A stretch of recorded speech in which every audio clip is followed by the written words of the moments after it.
When you look at it broadly, anything that increases your inflammatory response chronically in your body increases your risk of Alzheimer's disease and has this accelerated aging component to it as well.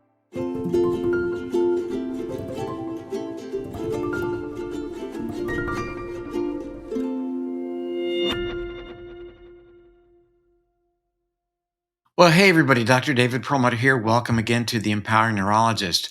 As fate would have it, I was watching YouTube videos at the gym on the treadmill, and I looked at one on microglia by a fellow by the name of Dr. Jack Auty in Tasmania. And fascinating video, really explained what was going on in the brain and these immune cells. And I explored his work a little bit more deeply and discovered that he's doing some incredible work on brain inflammation in general, and specifically looking at what exposure to microplastics may be doing to our health, and even considering how that might affect the brain. So I reached out to him, and he is going to be our guest on the program today. Let me tell you a little bit more about it. Dr. Jack Auty is a lecturer in the Medical Sciences Division in the School of Medicine at the University of Tasmania. His research focus is really looking at how inflammation can contribute to disease with, I think, an emphasis on what's going on in the brain. He has a broad range of interests, from microplastics and how they induce lung and gut inflammation to whether commonly used anti-inflammatories might actually be helpful in the treatment of Alzheimer's disease. His research group uses cell culture techniques, steps it up to rodent models and ultimately human tissues, and even clinical data and statistical modeling in humans to follow the science from cells in a dish all the way to people. If you want to learn more about him, it's Jack Auty, JACKAUTY.com is his website. Let's get right to our interview with Dr. Auty. Well, hello, Dr. Auty. Auty rhymes with naughty, you told me. How are you doing today? Good. How are you? How's it going? Wonderful. What time is it in Tasmania? It is now 11 p.m. at night, and I've just put my two kids to bed, and a wee while ago, and they'll 9 hopefully a.m. stay for in me. bed. So thank you for being up at 11 p.m. For me. That's probably not good for your health. I was, as I told you before we went to the recording, I was watching videos on microglia at the gym on the treadmill, as one, of course, would. And there you were, and a beautiful explanation of microglial activation. So I explored you and realized that fundamentally you are really interested in the mechanism of inflammation. And that's very, very, actually fundamental for the work that we do. And so that's why we reached out. So I know we're going to have a lot to talk about today. So let's first talk about what made you gravitate just to the mechanism of inflammation, and we'll unpack where that goes in terms of human health and disease. But why inflammation? What was it about inflammation that's so interesting for you? Yeah, that's a great question. I've been studying sort of inflammation and neuroinflammation as a contributor to disease since my PhD. My PhD was focused on actually stroke, which is a blood clot or a bleed in the brain. And there is a huge inflammatory response after that. And so the question is that inflammatory response detrimental? And you can imagine swelling in the brain, like following stroke, it's such a severe injury that the swelling in the brain swells up quite large. And it's a bit like, imagine rolling your ankle, that swells up really large. But inside the skull, there is nowhere for the brain to go. So it starts to squish and the intracranial pressure builds up. And there was a general theory that this kind of swelling in the brain and this massive inflammatory response in the brain was detrimental. And so I actually researched marijuana-like substances during my PhD. And so marijuana-like substances, they actually are anti-inflammatory. They suppress the immune system. And they work through the cannabinoids, marijuana-like substances, work through two main receptors. One is predominantly on neurons, and that's what causes the getting high effect of marijuana. And the other one is actually predominantly on immune cells. And that's called cannabinoid receptor type 2. So the hypothesis was if you inhibit the immune response by activating this cannabinoid receptor type 2 with synthetic compounds that were developed, we would suppress the immune system and hopefully have a beneficial response. Unfortunately, from my PhD, it's one of these 4.5 years of work, trying after trying after trying, we found no protective effect from it. And so all I can really conclude from that is that the short-term inflammatory response following an injury in a healthy person may be adaptive. It may be a good inflammatory response at this stage. Those immune cells are cleaning up damage. They're doing what they're meant to do. This was sort of reinforced in a very famous clinical trial called the CRASH trial. Now, the CRASH trial was actually on head injury, not stroke, but it's a similar theory. If you whack your head, your brain swells up, we need to suppress that immune system. And they were using much more potent and broad spectrum anti-inflammatories, steroid-based anti-inflammatories. But they found an absolute increase in death rate of 3.8%, which is a huge increase in terms of absolute. So that means if you had 100 people with a major head injury and you gave them all steroids, an extra 4 people would die, basically, because it's an absolute increase in 3.8%. And this was the CRASH trial.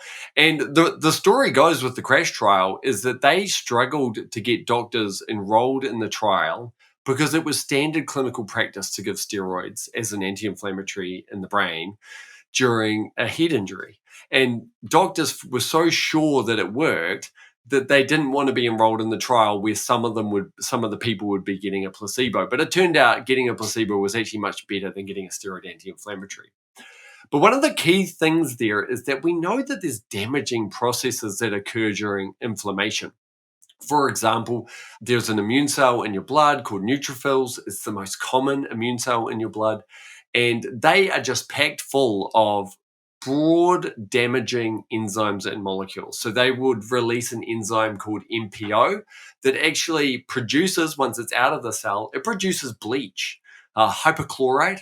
It actually generates bleach, these neutrophils. They also produce enzymes that chop up everything, proteases that chop up everything in the brain. So we're talking synapses, everything. So you can imagine that stopping those neutrophils doing what they do is probably a good idea. But maybe what they're doing is good in the short term, but bad in the long term. Exactly. So that's where a lot of our research shifted, was that excessive inflammation or chronic inflammation is when inflammation gets really bad, really bad. You could imagine small amounts of bleach being released in your brain for 3 decades that might happen during Alzheimer's disease is not a good thing for the brain, right? And so that's where my research then headed. I first went into acute and severe inflammation in the form of sepsis. So I did a postdoc on sepsis. And during sepsis, your whole body is infected. And so you have a whole body inflammatory response. And so that's sort of that massive acute inflammatory response that might start to be damaging. And one of the big problems with sepsis is that one of the inflammatory responses is for your blood vessels to become leaky. That's why your ankle swells up when you roll it, is because your blood vessels become leaky. This allows your immune proteins out into the tissue, like your antibodies, but also your complement proteins can get out. And then your immune cells make their way out too through your blood vessels. But you imagine your whole body leaking blood is going to cause your blood pressure to crash to nothing and cause all sorts of problems. So there's a lot of research around trying to suppress some parts of the inflammatory response during sepsis, during acute inflammation during sepsis. But my bigger focus, and I spent probably the next 8 years of my life focusing on the role of chronic inflammation, in particular in Alzheimer's disease, but also in aging and accelerated aging in the brain and as we age in the brain. And when you look at it broadly, anything that increases your inflammatory response chronically in your body increases your risk of Alzheimer's disease and has this accelerated aging component to it as well. And so a lot of my research was focused on how do we reduce this chronic inflammation potentially as a treatment for these chronic conditions. I've looked at it, man, my research has spanned a huge spectrum of the scientific field. I've gone from researching proteins to cells to animal models of Alzheimer's disease, and I know they have their shortcomings, even into human data. And so I've done 2 or 3 large epidemiological studies in the roles of suppressing the immune system and looking at how reduced inflammatory response through anti-inflammatories or an increased inflammatory response through certain deficits in your diet can increase the risk of developing Alzheimer's disease as well as accelerate the progression. So a big part of my focus is a lot of epidemiological research has focused on the incidence, so how many people get Alzheimer's disease. But that has a whole bunch of issues with collinearity, but it also has issues with it doesn't tell people who currently have Alzheimer's disease what to do, because we only know how to stop you getting it perhaps, but what happens once you get it? So the slope, the decline was really interesting to me in my epidemiological research. So what things could actually change the cognitive decline, the slope on the cognitive decline in these Alzheimer's patients using epidemiological research. So that's, oh boy, that was my whole life story. That's all Sorry, right. David. I didn't think we would be at a loss for things to talk about. So lots of thoughts come to my mind. And, there have been interventional trials over the years using non-steroidal anti-inflammatory drugs to look at modulating the progression of Alzheimer's. And these have failed on the heels then of studies demonstrating actual increased risk of Alzheimer's in chronic users of these NSAIDs. And one might wonder why. And I think what we understand about the NSAIDs is they do modulate the complexion and functionality of the microbiome, the gut microbiome, and are indeed associated with increased gut permeability. Hence, actually, in the long run, increasing inflammation, which is, based upon what you just described, that would be exactly what you don't want to do. And, interestingly, when there is increased inflammation as a consequence of permeability of the gut or anything going on in the body itself, that does produce these inflammatory mediators that influence the phenotype and functionality of the brain's microglia and can keep them from reverting back to the helpful, supportive, good twin as opposed to the evil twin. I know you did a couple of really interesting YouTube videos that I watched several times on the treadmill, so I really know them well. I think I learned better on the treadmill. I guess because of BDNF, who knows? But that said, I think ultimately where we come down to is focusing on reversing this activation of these microglial cells in the brain that become activated with head trauma, activated with a stroke, activated chronically in the Alzheimer's patient as well, that they shift to becoming the assassin as opposed to the angel.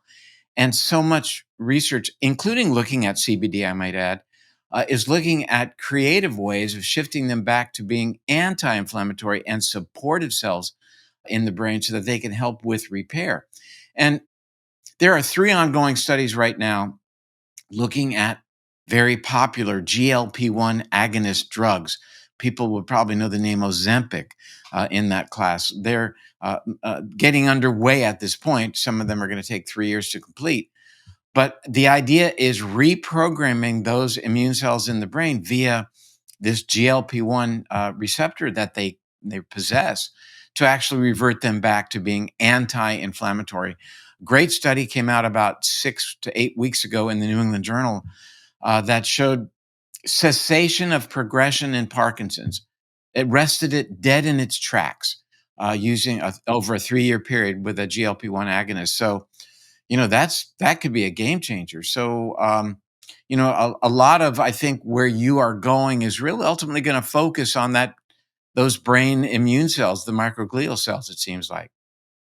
Yeah, it's a huge part, and I think part of the development of this field has been first that the original plan was to just stop them doing what they need to be doing, stop them being bad. In fact, there have been clinical trials on drugs that kill your microglia, and actually these are relatively recent. Maybe 5 years ago, there have been clinical trials on phase 1 clinical trials on drugs to kill your microglia in the hope of preventing Alzheimer's disease. I think that the field has really moved on from this idea of shutting the microglia down, stopping them doing what they want to do, and instead trying to flick certain molecular switches to get them into the protective phenotype, the phagocytosing of debris, eating up the debris kind of phenotype, the repairing the synapses, going into the repair mode. In fact, there's huge evidence now coming in with the interplay between microglia and blood flow, and their involvement in restoring blood flow and maintaining good blood flow. So I think that's where the field is heading, what molecular switches to flip.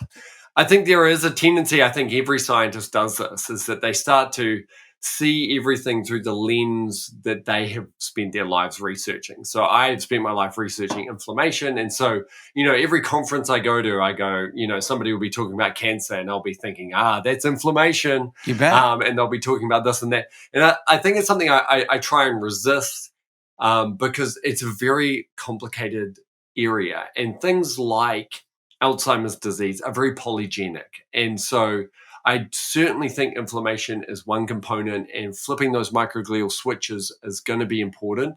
But there's going to be many other pathways too, blood flow being a big part of it. In fact, there are many Alzheimer's researchers that are pushing for it to be almost called a vascular disease, because studies have now shown, around about 70% of Alzheimer's disease, once you actually look post-mortem, have vascular pathology contributing to it. And so we used to say vascular dementia, Alzheimer's disease, and now we're sort of slowly overlapping them more and more and more as we acknowledge the vascular component. So I'm sure the vascular researchers out there will be screaming at the top of their lungs if I say it's all microglia. But yeah, conversely, if you try and say that it's all neuronal or all blood vessels, I'm going to say, hang on, the microglia play a role there too. It's very polygenic. Well, a couple things come to mind. There was a study done, I think, about 12 years ago that evaluated individuals in terms of their polygenic multiple genes influencing their Alzheimer's risk. And it found that even in those individuals who had high risk based upon their polygenic score, that markers of measurements of obesity and type 2 diabetes, or at least insulin resistance, were far more influential. And, that kind of opens the door further for the notion that our lifestyle choices are really important levers to pull in terms of managing risk. That, we talk about presenilin 1 and ApoE, et cetera, but the real issues here, and why we're seeing, this virtual explosion in terms of prevalence of this disease, really, I believe, relates to changes in metabolism and how metabolism and metabolic changes, dysfunction, affect the immune system. And one study that comes to mind, we know that one of the things that regulates the activity of the microglial cells are these what are called the TREM receptors, TREM1 and TREM2. Activity of the TREM2 receptor tends to favor good, healthy function of the microglia, supportive of the neurons, supportive of the synapses, able to phagocytize misfolded proteins, clean up debris. Whereas activation of the TREM1, or overrepresentation of the TREM1 receptor, does the opposite, favors the evil twin, if you will. But really interesting results of the study showed that the functionality of these receptors is hugely influenced by two factors, obesity and diabetes. And in the presence of both of those, obesity and diabetes, a significant overrepresentation of TREM1 in comparison to TREM2. They actually did the ratio of TREM1 to TREM2, which was markedly elevated, i.e. activating those microglia to do bad things in the brain as a result of being diabetic and overweight or obese. So, whereas we are looking for various unique molecules to do interesting things, et cetera, all of us are, the notion that, here it is in terms of lifestyle, it's what people have been saying all along. Yeah, cut back on your carbs, get more exercise, don't become diabetic, make sure you're not insulin resistant. And, as it relates to blood flow, I think your point is very well taken, that there's this unfortunate dichotomy between the microglial camps and the vascular perfusion camps and the insulin resistant camps and the free radical mediated brain neuronal damage camps and inflammation mediated, et cetera.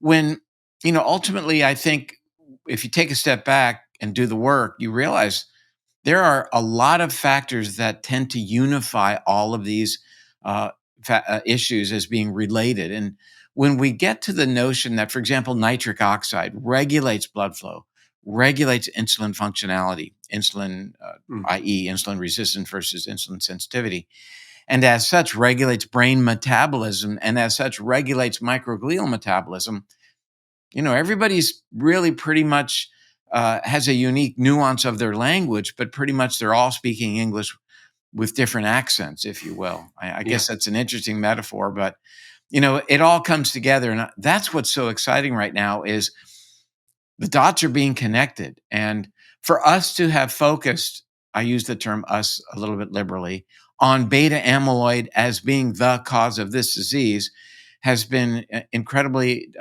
myopic and a disservice, I think, to the general population of Alzheimer's patients and their loved ones. It's not, in my opinion, just the accumulation of beta amyloid, which we see in teenagers now with metabolic issues. So, what you're looking at then, I think, is a piece of the puzzle. But it seems to me you're taking a broader view. Well, hi everyone, Dr. David Perlmutter here. We hope you're enjoying this content, and if you would do so, go ahead and hit the like button. And if you're not already a subscriber to our channel, please consider doing so. We're really grateful to have you as part of our community. So let's get right back to the presentation. And I want to go to an area that I think is really fascinating, and that is your work that relates the accumulation in the human body and in the brain, presumably, of these microplastics that tends to act as an instigator of inflammation, and then downstream can activate these microglia. So, how did that all get started, and what are you thinking about these days?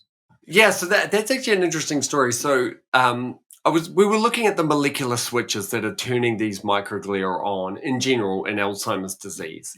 And one of these molecular switches has one of these names in biology that has one of these terrible names. It's called NLRP3. And when you follow all those letters back, it ends up with more letters and more letters. And eventually this often happens is it ends up in the fly researchers, because the fly researchers, they're the ones that knock out a gene and find out what it does. So then they get to name it, and they will name it something terrible that doesn't correspond to what it does in the human body. But it's a nod-like receptor protein, and that's where the NLRP3 comes from. Nod is a whole nother thing. And anyway, it's a protein switch that switches in response to an incredible wide range of stimuli. And when it switches, it causes one of the greatest inflammatory responses in the body. In fact, it's a little bit like the nuclear bomb. It releases a cytokine called IL-1. And IL-1 is so inflammatory that we don't actually use it in the clinic because it's so hard to detect at the levels that it gets to in our blood. And so what we typically use is another one called IL-6. I think, that's a complicated one because sometimes it's not just inflammatory, it's anti-inflammatory, but also another protein called CRP. So we use those proteins often as a marker of inflammation in the blood, but those proteins are triggered by IL-1 release. So IL-1 sort of at the ground level, but it's such a potent molecule that we don't typically build up large levels of it in our blood because it would be lethal to build up a large level. But so this molecular switch called NLRP3 flicks on in response to a number of stimuli. And we were investigating it in terms of eating amyloid. And so I do want to go back to the amyloid hypothesis eventually, but at the end of this podcast. But so a microglia might come along and it eats an amyloid aggregate. Now, amyloid and amyloid aggregates are actually well known for creating holes in membranes. And some people actually think that this is part of its antibacterial properties of amyloid, because amyloid has been shown to create holes in the membranes of bacteria. And so some people conclude that amyloid might be an antibacterial protein. The concentrations they use in those experiments are excessive, so I'm not sure, but there is an interesting hypothesis. But we do know that if you drop a little bit of amyloid on a membrane, we see a transportation of ions through the membrane that shouldn't normally happen. So calcium flux might happen. If you drop a tiny amyloid, like a really tiny amount of amyloid on a neuron, we'll see calcium move into the cell, which we don't normally do. So it's obvious that the amyloid has made a small hole in the membrane. So when the microglia eat these amyloid oligomers, they go into the microglia in what's called a phagosome, and it punctures holes in the phagosome. Now, that is one of the triggers for the NLRP3 receptor, and that causes the NLRP3 receptor to activate and cause the release of this incredibly inflammatory cytokine, IL-1. Now, there have been some excellent researchers out there, Michael Hennick is one of them, who's deleted the NLRP3 gene and then in mice, and then crossed that with an Alzheimer's mouse model. And what he found was almost no cognitive decline in those mice at that time point. I wonder what would happen if he kept it out longer, but which says that at least in the early stages of the disease, the IL-1 release and the inflammation caused by the amyloid and the microglia is a massive contributor to the cognitive decline in these mice. And it's important that we always say in these mice, because mouse models do have their issues in Alzheimer's disease research. So we were researching this NLRP3 receptor. And then I was happening to watch a nature documentary by David Attenborough, and he was talking about the microplastics in the ocean. And he said, nobody knows what that does to the body. And I said, I bet you those microglia puncture holes in the phagosome and activate the NLRP3 receptor and cause IL-1 beta release, which is that inflammatory cytokine. So I bet you that's what happens. So then I went to the lab, and this is what we call a Friday afternoon experiment. It's when you're just mucking around in the lab, you've got some extra time, and you just chuck out an experiment. So I took a little nail file, a little metal nail file, and I rubbed it against a piece of plastic that we had in the lab.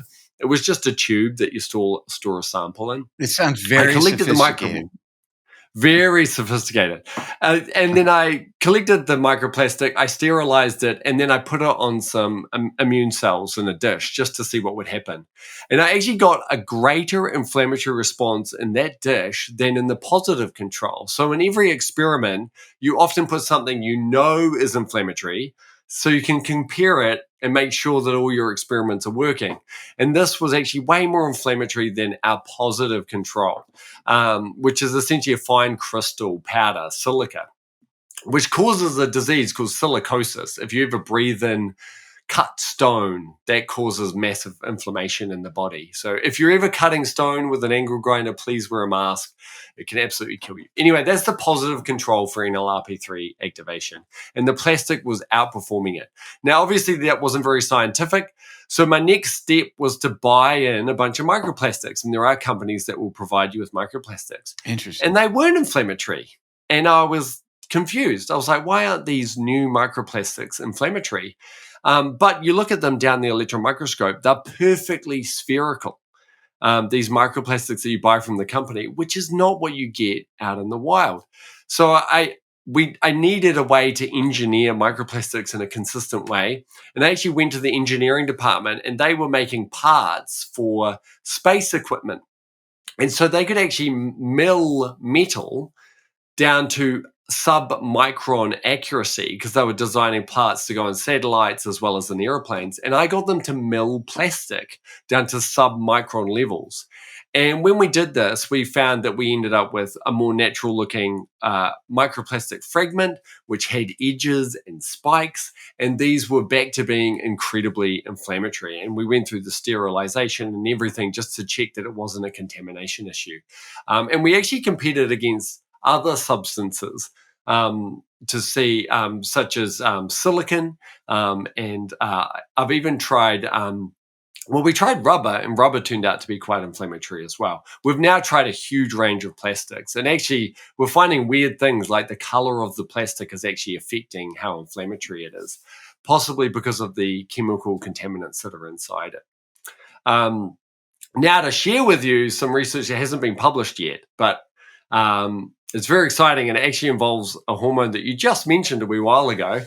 I decided to take this research further abroad, and we know that wildlife are being exposed to plastic. In particular, birds are commonly eating plastic. And so I got in touch with some colleagues who were researching these birds that were eating plastic. And some birds like to eat plastic and some birds don't like to eat plastic. There seems to be this weird preference going on. And we got blood samples from these birds and we did proteomics, which looks at all the proteins in the blood. And you end up with a signature. Some proteins are up, some proteins are down, and you get the signature. And you can then upload that signature to a database and say, what does the signature look like compared to all the other uploaded signatures in the history of science kind of thing? And the number one hit it came back with was dementia. Now, these were young birds, but the young birds with plastic had a dementia signature compared to the young birds that hadn't eaten any plastic.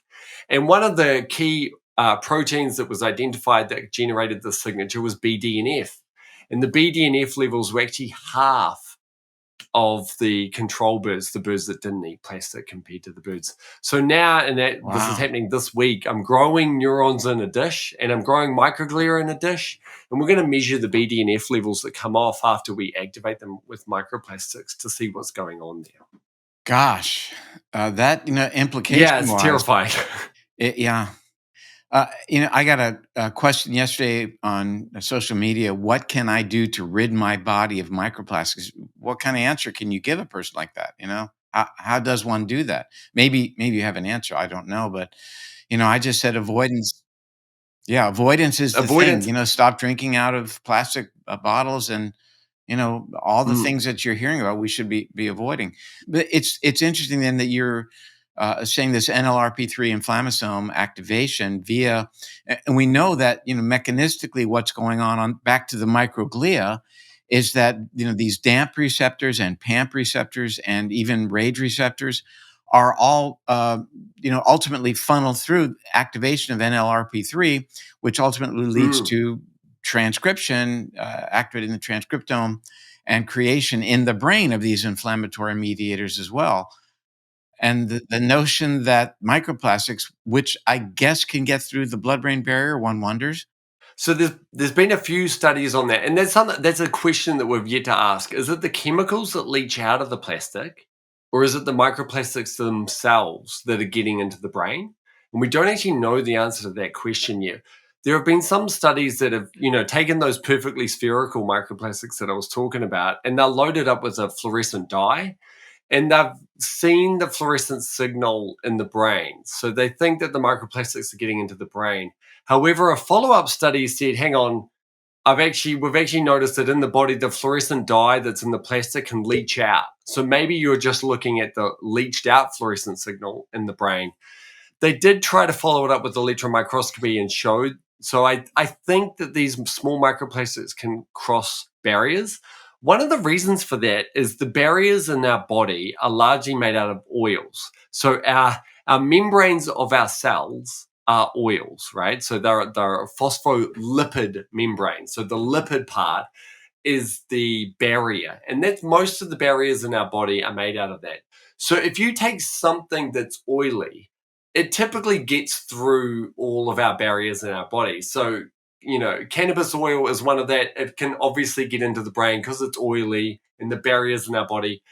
Apparently, I haven't actually done this, but apparently, if you crush garlic and rub it on your foot, because the smell of garlic is actually an oil called allicin, it can actually get up to your tongue and you will taste garlic if you rub it on your foot. I've never done that, but apparently, because it can get through the barriers. Well, you can do If it you with run, DMSO. yeah, oh yeah, that's definitely true. Immediately. You can So smell it yeah, and taste it, rub it on your hand. yeah, for sure. And so plastics are made out of oil. So I don't think they're going to have that same problem of bumping up against it. They don't have that hydrophilic outer layer. They are pretty much a hydrophobic oil blob. And so I think the membrane is going to accept the microplastic rather than reject it and try and propel it. I'm sure proteins will help because proteins are largely water soluble. They will help prevent microplastics going everywhere. I will say when we've done microplastic studies, we see them everywhere, and we just never. You just they just get into every organ. They do accumulate in the liver a lot, it seems, Yeah.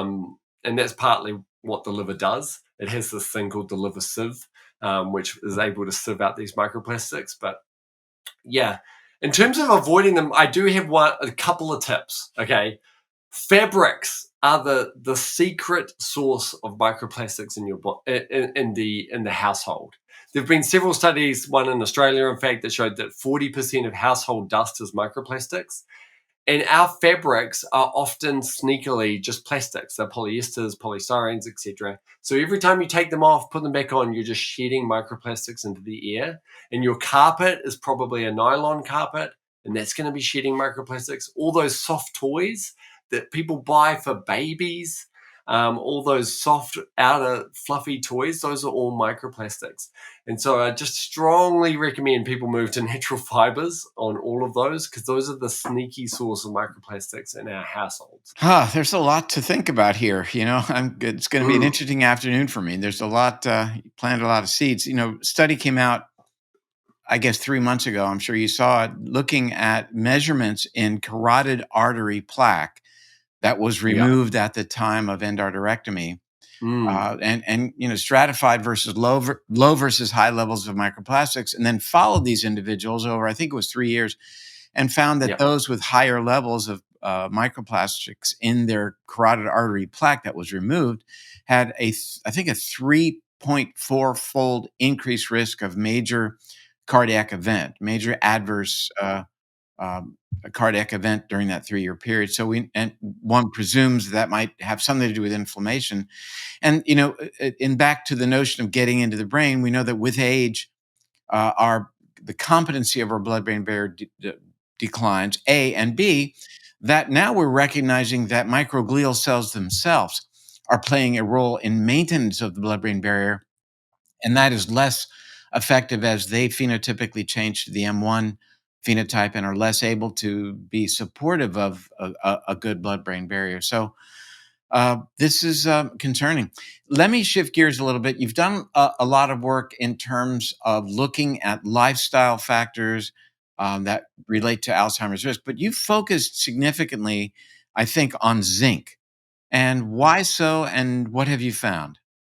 Yeah, that's a great question. So I was actually brought over to do a postdoc. So for a postdoc research fellowship, some other researchers, this was Catherine Lawrence, David Broff, two of my favorite mentors in the world, excellent scientists. They'd won a grant to look at the role of zinc deficiency in Alzheimer's disease. So I sort of came over to do that work, and I really expanded it because I really wanted to look in the human data sets as well to support our animal work, because I think science gets stronger the from cells to animals to humans. If you can cross that spectrum, then you get stronger evidence and you can really accumulate up a clear picture. So I really also wanted to look into epidemiological data sets. So the general principle is that it was David Broff doing some cell experiments. He found that if you depleted the zinc from an immune cell, an innate immune cell like a macrophage or a microglia, they became hypersensitive and they became inflammatory. In fact, you could actually, if you depleted them enough of zinc, the NLRP3 receptor would activate and you'd get IL-1 release. Mm. So the idea was, well, perhaps we know that NLRP3 is involved in activating and causing an inflammatory response in the condition of Alzheimer's disease. Perhaps zinc deficiency would further exacerbate that. And the reason why that's really important is zinc deficiency is actually the most common malnutrition in the world. They estimate 2 billion people on the planet as zinc deficient. And as we age, our ability to absorb zinc declines. So, and it seems to be both intestinal transport of zinc goes down. So these were great studies in the 70s that I don't think you could get away with now, where they used stable isotopes of zinc. So this is a zinc with, it's a little bit different to naturally occurring zinc. So you can measure it as it goes, gets eliminated. And they fed people oat gruel with and without zinc dosing. And then they measured all the zinc that came out of them in the form of poo and pee to look at absorption over the period. It was a horrible period of like 2 to 4 weeks or something like that. And they found that basically as you age, your ability to absorb zinc across your intestine drops significantly by about half.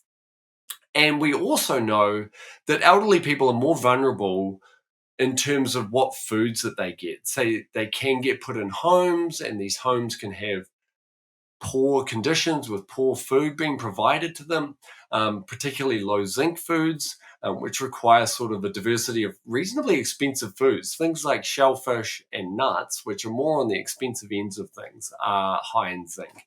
So we knew that elderly people were at risk of zinc deficiency. It's a very common malnutrition, and we knew that microglia get sensitized and activated in the presence of zinc deficiency. So we wanted to explore that question using animal models and clinical data. For the clinical data, I looked at people who are enrolled in a cohort they're called the ADNI cohort, and they basically get psychologically tested and cognitively scored every 6 months for about 10 years. And we record everything off them. And one of the things we record is what supplements they were taking. And what it turned out was the people that were taking zinc supplements had a significantly slower cognitive decline over that 10-year period. And the cool thing about this experiment is we got to compare it against other supplements, people who were taking vitamin C or who were taking other mineral substances like iron or magnesium. And what's good about that is it acts as a little bit of a control. There's this problem in epidemiological research called the healthy user bias. And it's basically anyone that goes to try and improve their life by taking a supplement, they'll probably already care about their health more than the people not taking supplements. And this is really crowded and complicated epidemiological research.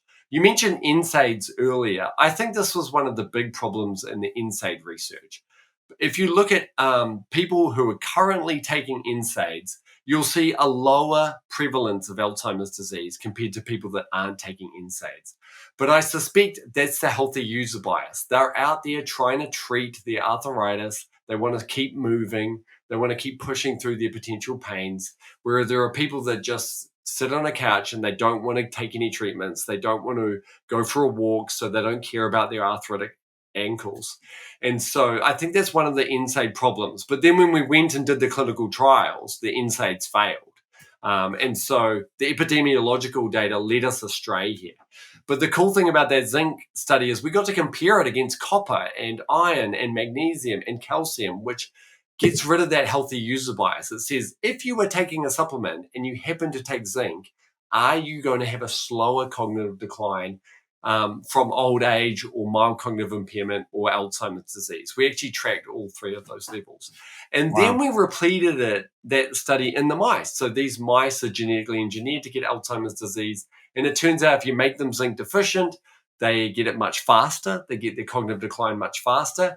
And what was interesting is if you knock out NLRP3, they're less sensitive to being zinc deficient, which indicates that it is a potential mechanism of action of how the zinc was working. It was sensitizing the molecular switches in the microglia to make them. But whenever I say this to the public, I always say the answer isn't necessarily supplementation, unless that's the last resort. Unless you are in a home and you can't get access to a healthy diet, I always think seeking the healthy foods is the better approach because it comes with more than just zinc. It comes with all the other benefits of taking a broad and healthy diet. The entourage effect. Yeah, absolutely. Absolutely. But I know we've talked a lot about lifestyle, but the one thing I'd say is that, and this happened a lot with lung cancer, where people who get lung cancer now feel personally responsible for their cancer because they smoked, maybe they smoked for 10 years when they were 20 or something, and now they feel personally responsible for the lung cancer. And there's actually studies that show that lung cancer gets less research funding because people blame the people with lung cancer for getting lung cancer. And I really want to be reticent about blaming lifestyle factors majorly for Alzheimer's disease. And one of the reasons for that is if we look, over the last 30 years, I think you would agree, David, that in America and in Europe and in Australasia, people's diet have gotten worse on average. Obesity rates have gone up and physical activity rates have gone down. But despite that, the number of 80-year-olds with Alzheimer's disease is going down. The number of 75-year-olds with Alzheimer's disease is going down. So while our diet is getting worse and our exercise is getting worse, for some reason, Alzheimer's incidence is going down if you adjust for age. We are living longer, so the total number of people with Alzheimer's disease is going up.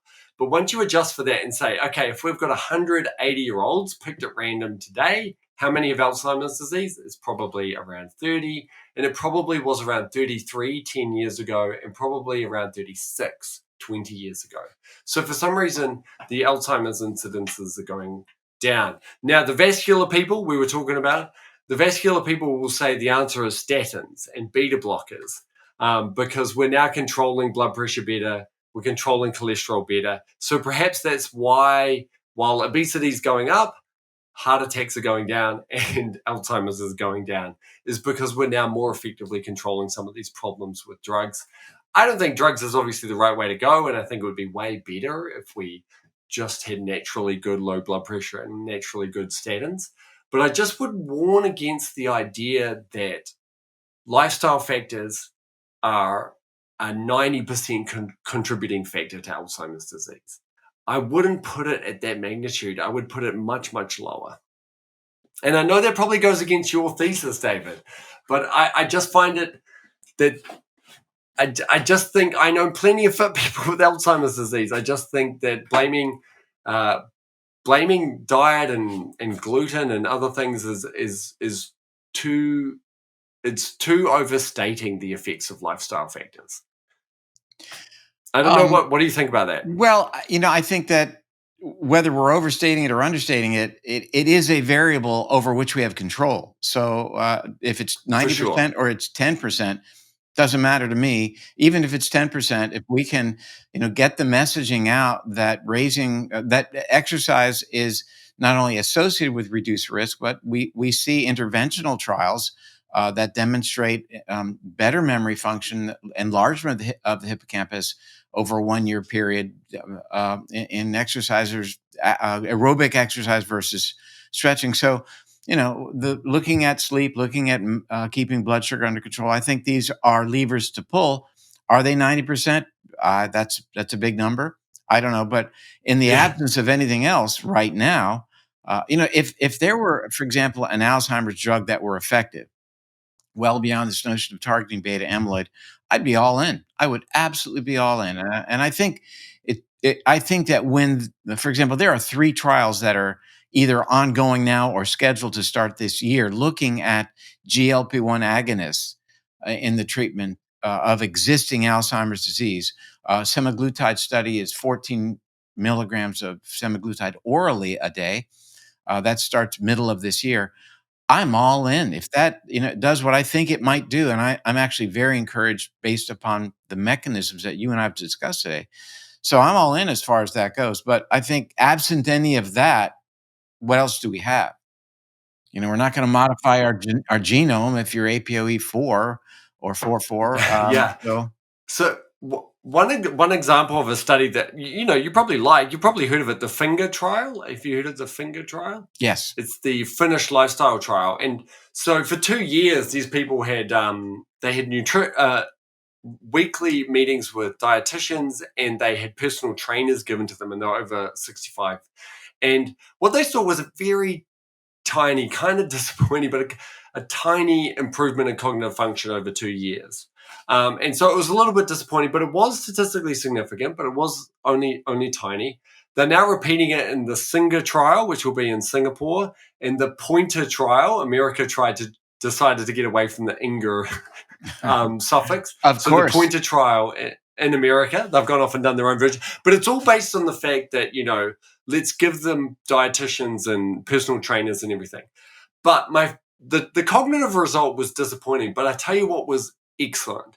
The economic result. They did an economic study on these people that were in the Finger trial, which was done in Finland. That's where the finger comes from.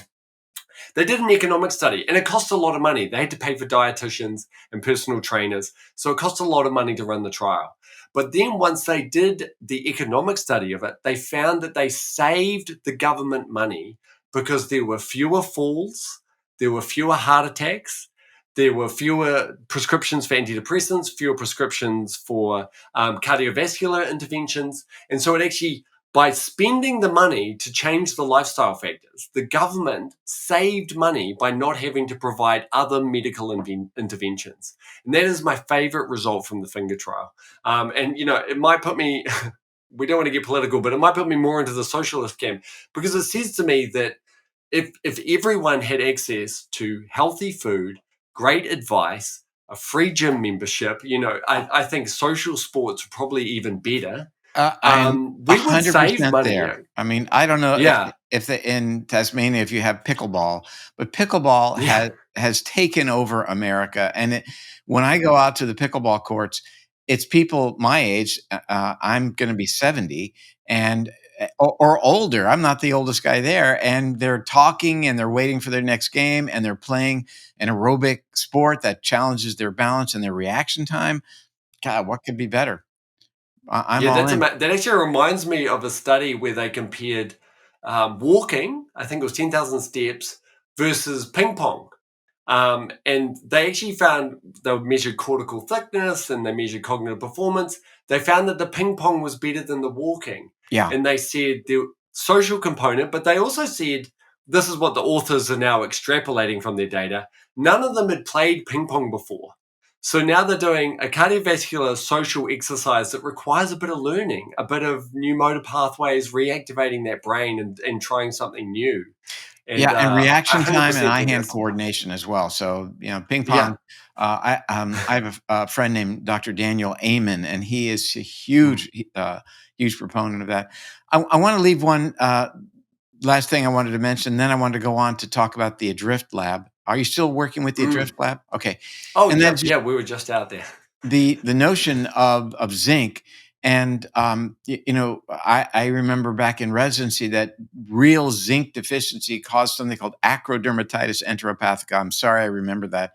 But the enteropathica part is interesting because what we see is loss of tight junctions in the gut lining in people who are significantly zinc deficient.